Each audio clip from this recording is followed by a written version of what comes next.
Hello, કેમ છો? ક્યાં સુધી આપણે વાત થઈ હતી? દાખલા 8 સુધી, બરાબર ને? 9મા દાખલાથી આજે શરૂ કરીએ. આર પ્લસથી વિવૃત અંતરાલ -5 થી 8નું વિધેય આપ્યું છે. fx બરાબર 9x² + 6x - 5.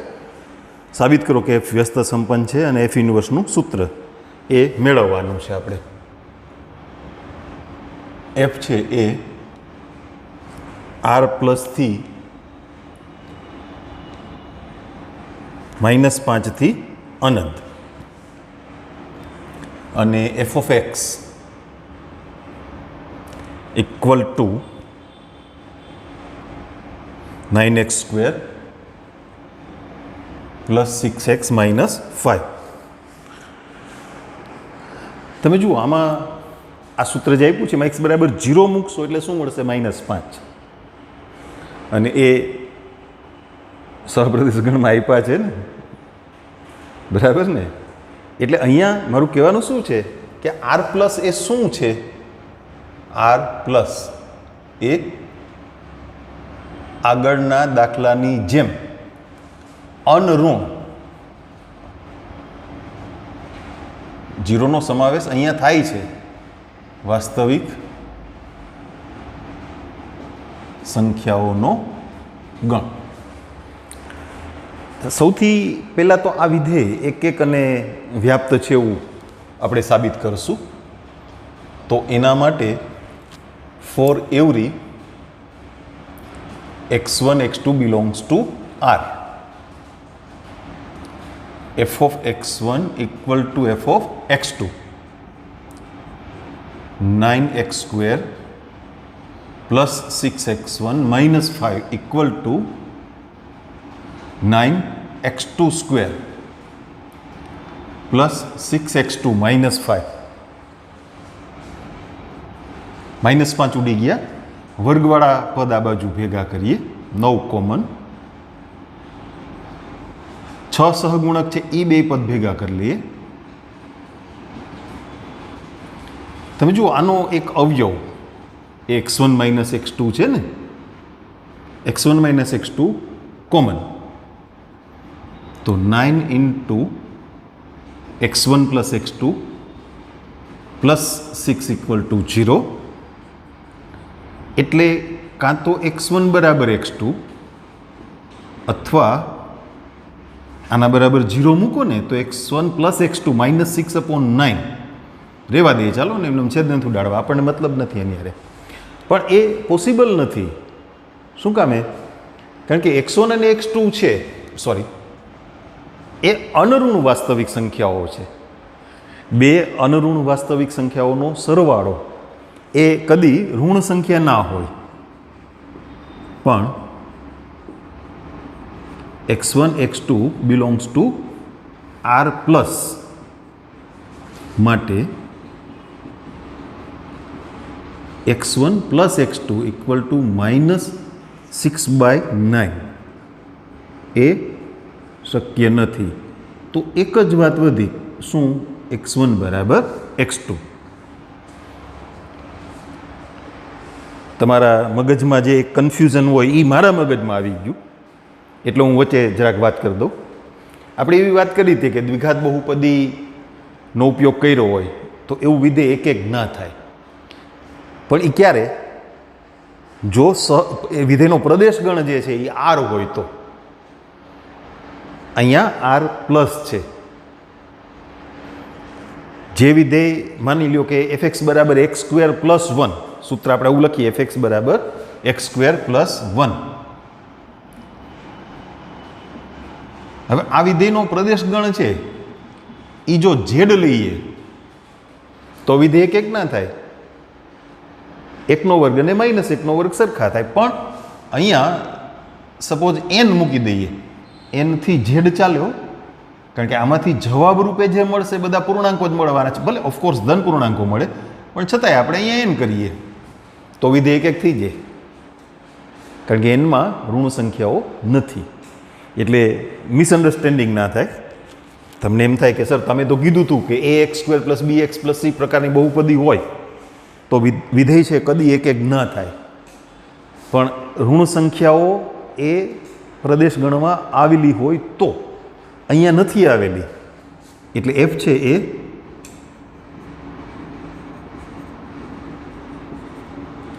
એક એક વિધેય છે. હવે વ્યાપ્તની વાત સમજીએ. એફ એક્સ બરાબર આપ્યું છે 9x² પ્લસ 6x માઇનસ 5. પૂર્ણ વર્ગપદ કરશું 9x² પ્લસ 6x પ્લસ 1. એ પછી હું પાછળ હિસાબ કરાવું તમને હો. એટલે આ છે ને 3x પ્લસ 1નો સ્ક્વેર થઈ ગયો. એક ઉમેર્યા એટલે એક બાદ કરવા પડશે ને, કેમાંથી? આમાંથી. એટલે હું અહીંયા -6 કરી નાખું, બરાબર છે. -5 થી અનંત અને 9x² પ્લસ 6x માઇનસ 5, તો આ વિસ્તાર તો છોકરાઓ -6 કે તેથી મોટી વાસ્તવિક સંખ્યાઓનો ગણાવશે. પૂર્ણ વર્ગપદ કર્યું ને, એટલે આ કિંમત 0 કે તેથી મોટી, 6 બાદ કરો તો -6 કે તેથી મોટી વાસ્તવિક સંખ્યાઓનો ગણ થાય. એટલે એમાં નાનકડીક ભૂલ છે, અહીંયા -5 નહીં -6 હોવા જોઈએ. સંવૃત અંતરાલ નહીંતર વિધેય વ્યાપ્ત નહીં થાય. પૂર્ણ વર્ગપદ કરશો એટલે આ મૂલ્ય હંમેશા -6 કે તેથી મોટી વાસ્તવિક સંખ્યાઓનો ગણ આવશે. જો પ્રદેશ ગણ આટલો રાખશું ને તો એ વિધેય વ્યાપ્ત નહીં થાય.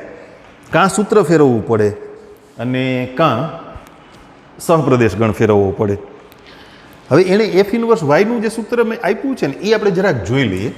એફ એક્સ બરાબર વાય લઈએ એટલે વાય બરાબર ચેક કરી લઈએ, પછી સુધારો કરીએ, આમ થશે ને. એટલે 3x પ્લસ 1નો સ્ક્વેર બરાબર વાય પ્લસ 6, તો વર્ગમૂળ કાઢીએ ને પછી એક બાદ કરીએ, ટૂંકમાં આપણે કરતા બનાવીએ કોને? એક્સને. તો √y પ્લસ 6 માઇનસ 1/3 સૂત્ર બરાબર છે. એનો અર્થ એમ થયો કે તમારે સહપ્રદેશ ગણ ફેરવવો પડશે. અહીંયા -5 થી નહીં ચાલે, અહીંયા -6 થી આગળ ચાલવું પડશે, તો જ વિધેય વ્યાપ્ત થશે, તો જ પ્રતિવિધેય મળે, નહીતર ના મળે. બરાબર.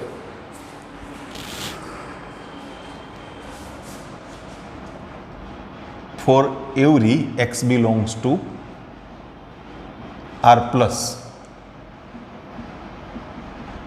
3x plus 1નો square greater than or equal to 0. શું કામ greater than or equal to 0? Greater than 0 સ્પષ્ટ, ઇક્વલ ટુ લખો ચાલો. હા, તો 3x પ્લસ 1નો સ્ક્વેર -6 એટલે f of x is greater than or equal to -6. તો એફનો વિસ્તાર ગણ -6 થી અનંત, અને એ જ એનો સહપ્રદેશ ગણ છે, તો એફ છે એ વ્યાપ્ત છે. એફ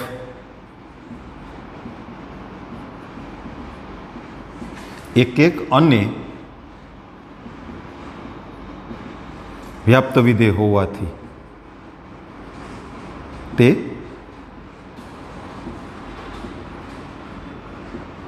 વ્યસ્ત સંપન્ન છે. બરાબર.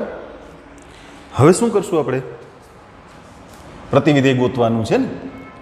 આપણે એફ એક્સ બરાબર વાય કહીએ તો એફ એક્સની જગ્યાએ હું આ સીધું સાદુરૂપ મૂકી દઉં છું, એટલે એટલા સ્ટેપ આપણા ઓછા થઈ જાય ને. આપણે એક્સ મેળવવાનો છે પ્રતિવિધેયના સૂત્ર માટે, ત્યાં હું કમ્પ્લીટ સ્ટેપ આપીશ, ડોન્ટ વરી.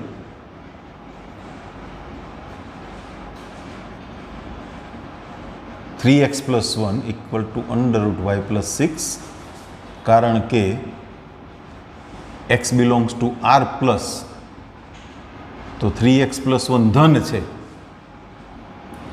હવે x બરાબર રૂટમાં વાય પ્લસ 6 માઇનસ 1/3.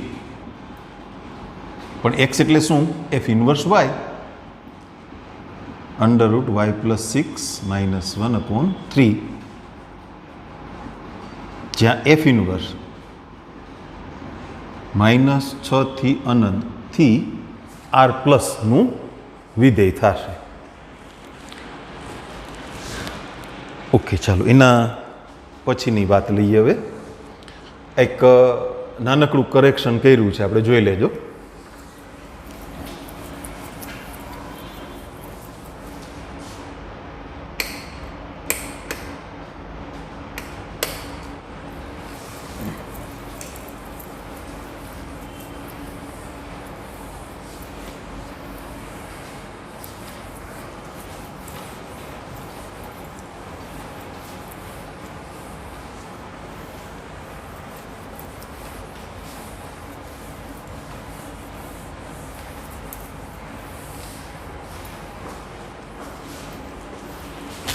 ચલો વાર્તાને આગળ વધારીએ.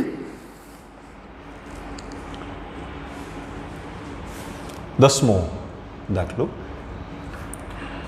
વિધેય F from x to y વ્યસ્ત સંપન્ન છે.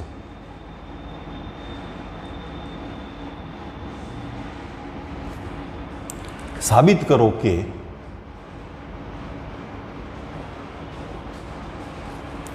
એફનું પ્રતિવિધેય એ અનન્ય છે. ખરેખર આ છે ને એક પ્રમેય જ છે. વિધેય એફનું પ્રતિવિધેય અસ્તિત્વ ધરાવે તો તે અનન્ય હોય છે. એણે સૂચન એ કર્યું છે. ધારો કે G1 અને G2 બંને વિધેય એફના પ્રતિવિધેયો છે. તેથી પ્રત્યેક y belongs to capital Y માટે FOG1 દ્વારા વાયનું પ્રતિબિંબ અને FOG2 દ્વારા વાયનું પ્રતિબિંબ સમાન હોય. બરાબર? આવું કીધું છે. શું કરશું આપણે જોઈએ. હાલો, ધારો કે G1 અને G2 આપણે G1 વાયથી એક્સ એવું લખી નાખીએ. ખાલી G1 નહીં, G1 ને G2 G3 ને એવું નથી કરવું આપણે. તથા G2 from Y to X એ એફના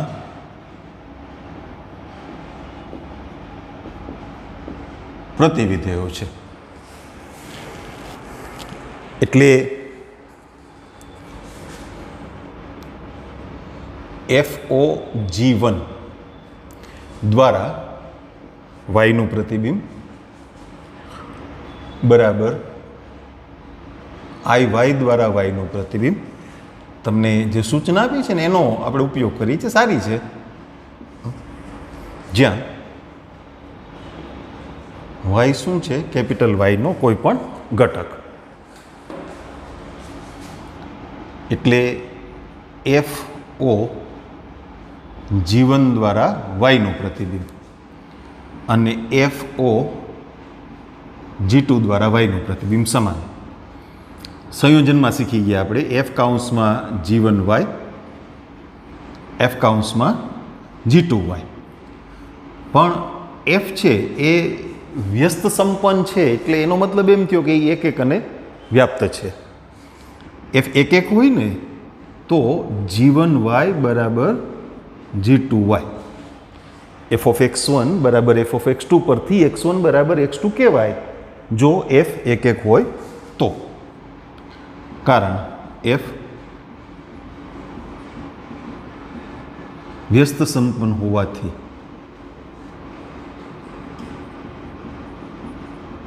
એક એક છે. આપણી વાત તો પૂરી થઈ ગઈ. જુઓ ને, G1 અને G2 એનો પ્રદેશગણ બેયમાં સરખો, બેયનો સહપ્રદેશગણ સરખો અને ગણ વાયના સભ્ય સ્મોલ વાય માટે પ્રતિબિંબ સરખા, સૂત્રો સરખા. તો G1 બરાબર G2 એટલે બંને એક જ છે. તો એફનું પ્રતિવિધેય, મેં તમને કીધું ને કે આવું એક પ્રમેય છે, એટલે હું એ સ્ટેટમેન્ટ જ આપું છું. એફનું પ્રતિવિધેય અસ્તિત્વ ધરાવે તો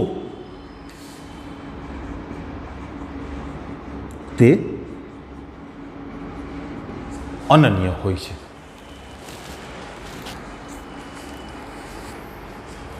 અગિયારમો દાખલો જોઈએ. એફ છે એનો પ્રદેશ, હું પહેલાં નોંધ કરી લઉં વિધેયની, પછી આપણે સમજીએ શું કહેવા માગે છે લોકો, આપણે શું કરવાનું છે. F of 1 equal to A, F of 2 equal to B અને F of 3 equal to C. આ રીતે એક વિધેય વ્યાખ્યાયિત કરીને આપ્યું છે. એફ ઇન્વર્સ શોધો અને સાબિત કરો કે એફ ઇન્વર્સનો ઇન્વર્સ એટલે એફ પોતે. તમને જે વિધેય આપ્યું છે તમે જુઓ, સહપ્રદેશ ગણના ત્રણેય ઘટકો એ બી સી એ પ્રતિબિંબમાં મળી ગયા અને સહપ્રદેશ ગણનો પ્રત્યેક ઘટક એ પ્રદેશ ગણના અનન્ય ઘટકના એની સાથે જોડાયેલો છે. એટલે સહપ્રદેશ ગણનો કોઈ પણ ઘટક અહીંયા એક કરતાં વધુ સભ્યો સાથે સંકળાયેલો છે એવું નથી.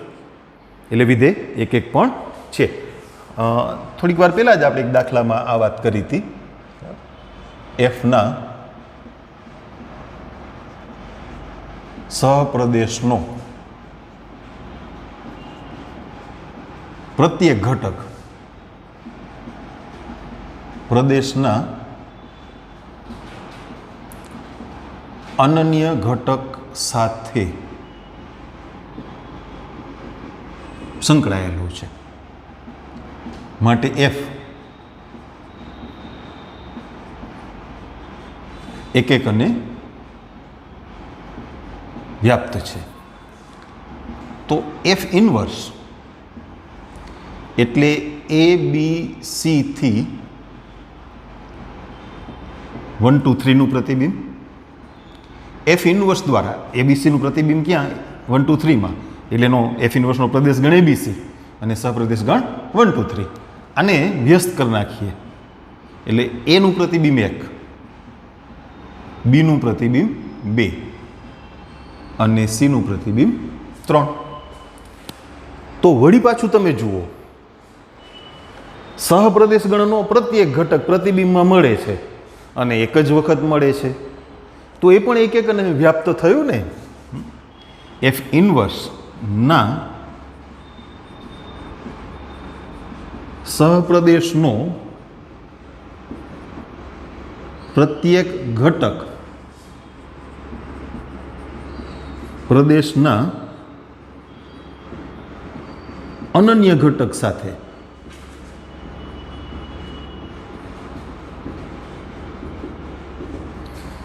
સહપ્રદેશનો પ્રત્યેક ઘટક, પ્રત્યેક શબ્દ મહત્વનો છે વ્યાપ્ત માટે, અને અહીંયા અનન્ય શબ્દ મહત્વનો છે એક એક માટે.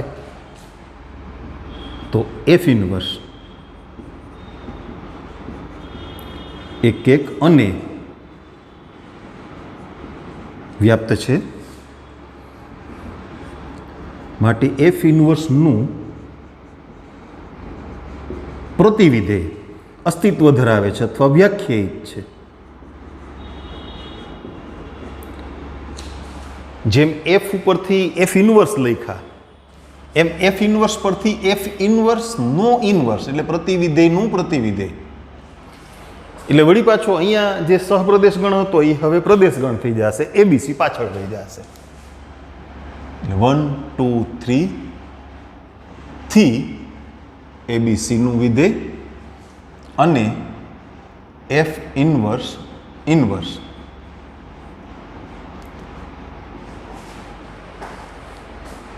ત્રણ અલગ અલગ પ્રતિબિંબ નથી લખતા, આપણે ક્રમિક જોડના ગણથી લખી નાખીએ. એકનું પ્રતિબિંબ એ વ્યસ્ત વિધેય કરવાનું છે, બેનું પ્રતિબિંબ બી અને ત્રણનું પ્રતિબિંબ સી. 1A 2B નહીં 2B અને 3C.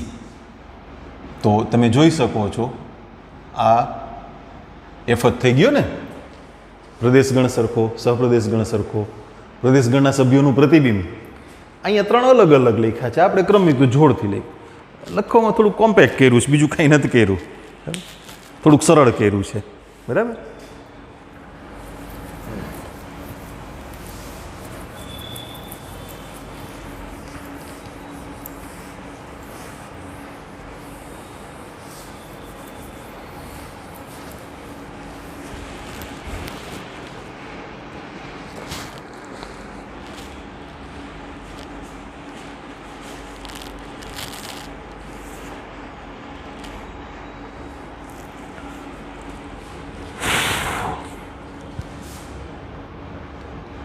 બારમો દાખલો.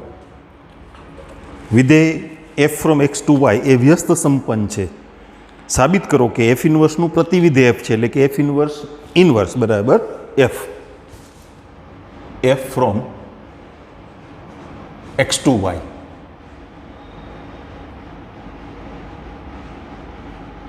વ્યસ્ત સંપન્ન છે. વ્યસ્ત સંપન્ન છે એટલે એનું પ્રતિવિધેય મળે f inverse from Y to x.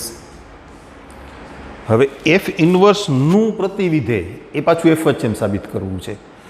પ્રતિવિધેયનો જે સંબંધ છે, આપણે પ્રતિવિધેયની વાત શરૂ કરીને ત્યારે ચર્ચા કરી હતી કે પ્રતિવિધેયનો સંબંધ છે ને એ પરસ્પરનો છે. એફનું પ્રતિવિધેય જી હોય તો જીનું પ્રતિવિધેય એફ જ હોય. એટલે એફ વ્યસ્ત સંપન્ન છે એમ આપ્યું છે, એટલે એફ ઇન્વર્સ એ વાયથી એક્સનું વિધેય થયું. તો એફ ઇન્વર્સ છે એ પણ વ્યસ્ત સંપન્ન હોય, કારણ કે એફ ઇન્વર્સ છે એક એકને વ્યાપ્ત થાય. એફ ઇન્વર્સ એક એક અને વ્યાપ્ત હોવાથી તે વ્યસ્ત સંપન્ન છે. એનું પાછું વ્યસ્ત એફ ઇન્વર્સ એટલે એક્સ થી વાયનું વિધેય થઈ ગયું ને, સમજાય છે ને. તો એફ ઇન્વર્સ બરાબર એફ.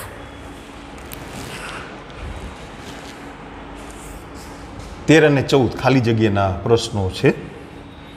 13મા દાખલામાં આર થી આરનું વિધેય આપ્યું છે અને એફએક્સ બરાબર છે 3 - x³ ની 1/3 ઘાત. તો એફ ઓ એફ આ મેળવો, એટલે એફ કાઉન્સમાં એફએક્સ 3 - x³ એની 1/3 ઘાત. આ પદને એક્સની જગ્યાએ મૂકવાનું છે હો, એટલે 3 - એક્સની જગ્યાએ 3 - x³ ની 1/3 ઘાત એનો ઘન. આ એક્સની જગ્યાએ આ પદ મૂક્યું, એની ઉપર 3 ઘાત એટલે એની 3 ઘાત, અને હવે આખા પદની 1/3 ઘાત. જો આ 3 ઉડી ગયા એટલે 3 કાઉન્સમાં 3 - x³. અંદરનું સાદુરૂપ તમને સમજાય એવું છે, એટલે ફાઇનલી શું મળશે? એક્સ. એટલે આન્સર સી થયો.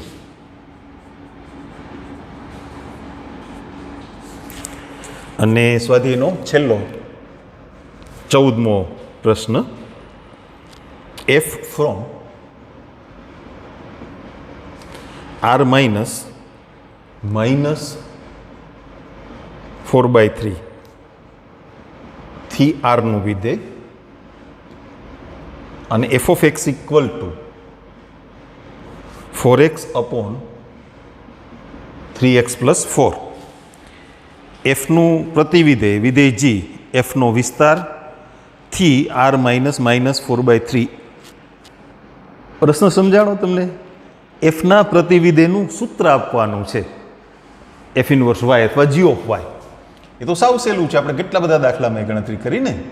તમે એફ એક્સ બરાબર વાય ધારી લ્યો, 4x/3x + 4 = y. તો 4x = 3xy + 4y.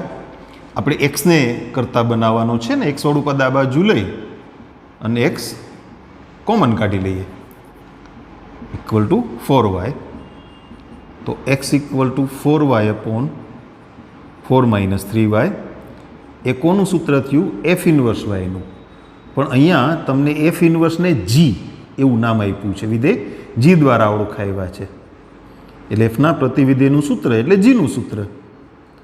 તો એ થશે 4y અપોન 4 માઇનસ 3y. એવું તમને આન્સર બીમાં આપ્યું છે. જુઓ, આન્સર બી. એટલે એનો ખરો આન્સર થશે બી.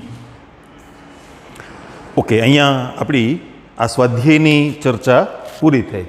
એક ટોપિક રહ્યો છે, આપણે આના પછી એ લઈ લઈએ નેક્સ્ટ લેક્ચરમાં, એની વાત કરીશું. ઓકે.